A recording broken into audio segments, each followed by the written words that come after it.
Masechet Kiddushin, traité Kiddushin, Daf Kafret, feuille numéro 28, nous sommes à la feuille 27, deux lignes avant la fin. Ashkechan Sota de Isura. On a donc trouvé, à partir de ce qui est dit concernant la femme qui a été suspectée d'adultère, que pour des problèmes d'interdit, un serment peut entraîner un autre serment. Mamona Minalan. Mais d'où le sait-on pour ce qui est des problèmes financiers? Tana de Rabbi Ishmael, il y a une braïta dans la maison d'études de Rabbi Ishmael qui dit Kal vachomer. On l'apprend par un argument a fortiori. Uma sota, si déjà, concernant la femme suspectée d'adultère, Shilonitna litava be'ed echad, où il n'y a pas possibilité de l'obliger à jurer sur la foi d'un témoin, mais Galgelin, on voit malgré tout que un serment peut en entraîner un autre. Maman shinitan lishavar be'ed echad. Alors pour l'argent, où il y a possibilité de faire jurer quelqu'un sur la foi d'un témoin, et nous dit chez Megalgalim, à plus forte raison que un serment peut en entraîner un autre. Ashkechan bevadai. On a donc trouvé la possibilité qu'un serment entraîne un autre serment, lorsque le premier serment, pour les problèmes d'argent, est venu lorsqu'il y a un argument certain. Mais ça fait que Minalan, mais d'où est-ce qu'on sait qu'on peut le faire même lorsqu'il n'y a pas un argument certain, mais uniquement dans le doute au départ? Tania, là-dessus, il y a une braïta qui dit Rabbi Shimon Yochai dit Nemra Shvu'a bachutz venemra Shvu'a bifnim. La Torah a parlé de serment à l'extérieur du temple pour des affaires d'argent et a parlé de serment à l'intérieur du temple pour la femme suspectée d'adultère. Ma Shvu'a bifnim, asava safek kevadai. De la même manière que concernant le serment à l'intérieur, on a considéré que même dans le cas où il y a un doute, comme dans ce cas-là, où il y a un doute si elle a trompé son mari, on considère comme si c'était certain. De même pour les serments qui ont été dits à l'extérieur concernant les affaires d'argent, ça fait que les cas de doute sont considérés comme les cas d'argument certains.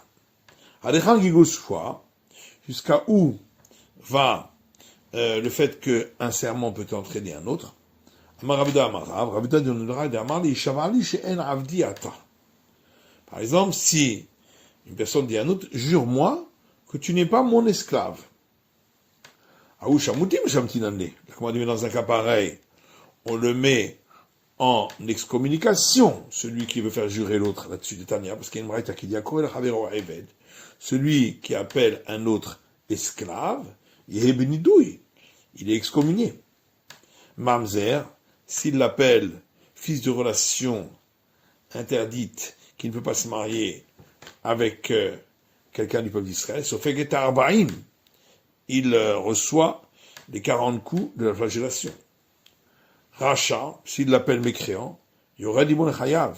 L'autre a le droit de l'attaquer au niveau de son gagne-pain. Et là, Marava, c'est pourquoi Rava dit, il peut le faire jurer en lui disant, jure-moi que tu n'as pas été vendu à moi comme serviteur hébreu. La Gemara dit, mais ça c'est une raison tout à fait valable pour le faire jurer, puisque c'est une dette d'argent. Et la Gemara dit, Rava suit son opinion. Damar Rava, car Rava dit, un serviteur hébreu, son corps lui est acquis, donc c'est pas simplement une dette d'argent, donc on a besoin de nous enseigner qu'il peut jurer là-dessus. Si son corps lui est acquis, donc c'est comme le bien immobilier sur lequel il n'y a pas de serment, mais on peut le faire jurer s'il y avait déjà un autre serment. Et la Gemara dit, on aurait pu croire que seulement pour l'immobilier, il pourrait le faire jurer, parce qu'il peut arriver qu'un homme vende de l'immobilier à un autre en cachette et qu'on ne le sache pas, donc il peut le faire jurer là-dessus. Imita des avis, n'est les kala, parce que même s'il lui avait vendu, il n'y aurait pas de rumeur là-dessus. Ah, imita des avis, kala itle. Par contre, pour le serviteur hébreu, si vraiment il avait été vendu comme tel, il y aurait une rumeur là-dessus. Donc, on n'a pas besoin de jurer, c'est sûr que c'est faux. Kamash Palan, c'est pourquoi on vient apprendre qu'on jure même là-dessus. Matiti, mission suivante. Tout ce qui peut être utilisé comme contre-valeur d'argent pour l'acquisition d'un bien, à partir du moment où l'un l'a acquis, celui-ci a l'obligation de lui donner le bien en contre-valeur. Ketzad, comment cela?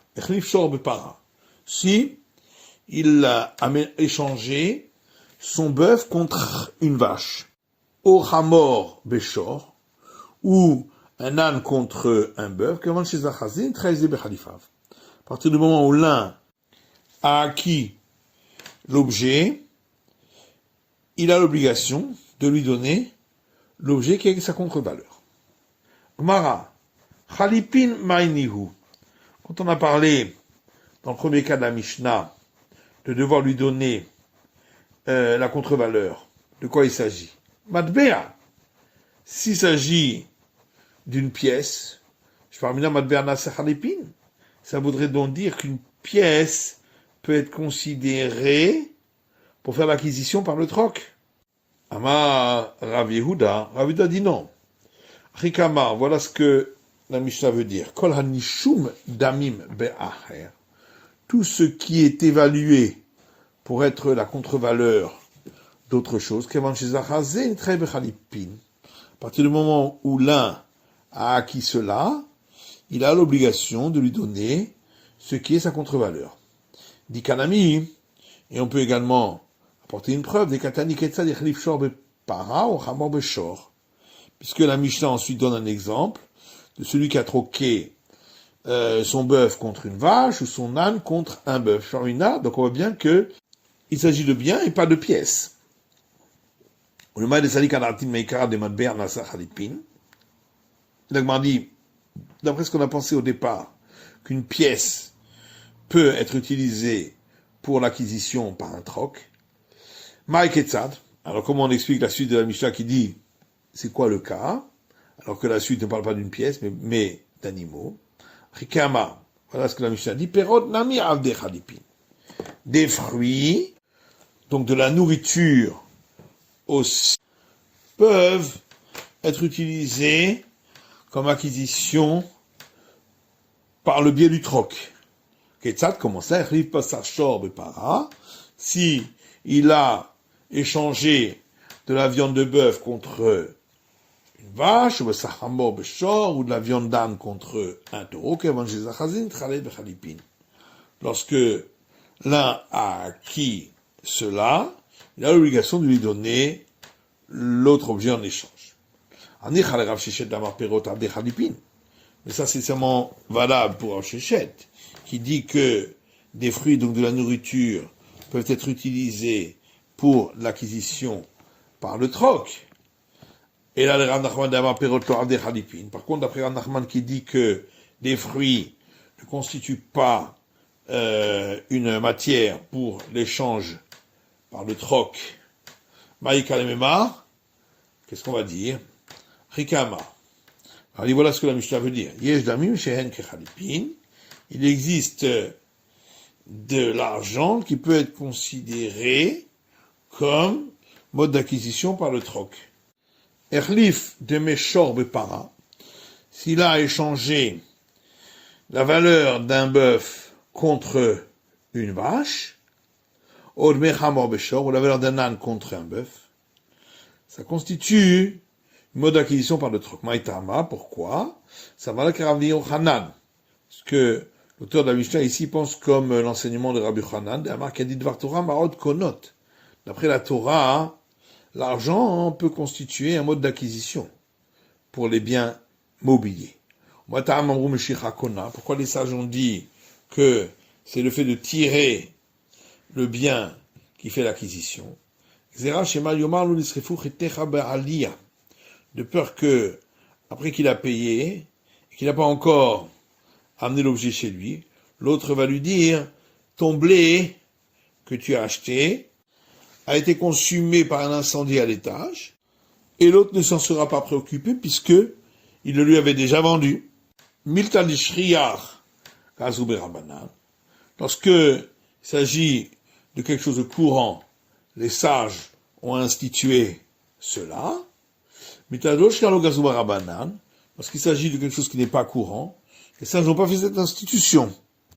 Et c'est pourquoi ici, où le paiement d'argent est considéré comme un troc, il devait donc lui payer auparavant pour l'acquisition par le troc, c'est quelque chose qui n'est pas courant.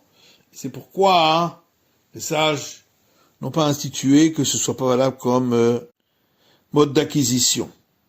Et la Gemara poursuit en disant, le Resh Lakish, c'est d'après Resh Lakish de Hamar qui a dit, Meshicha mefuresh el pinatora, que l'acquisition en tirant le bien mobilier est écrite expressément dans la Torah.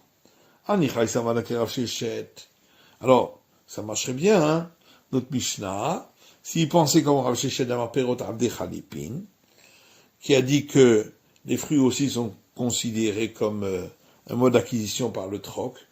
Mais t'arrêtes que Rav Sheshet.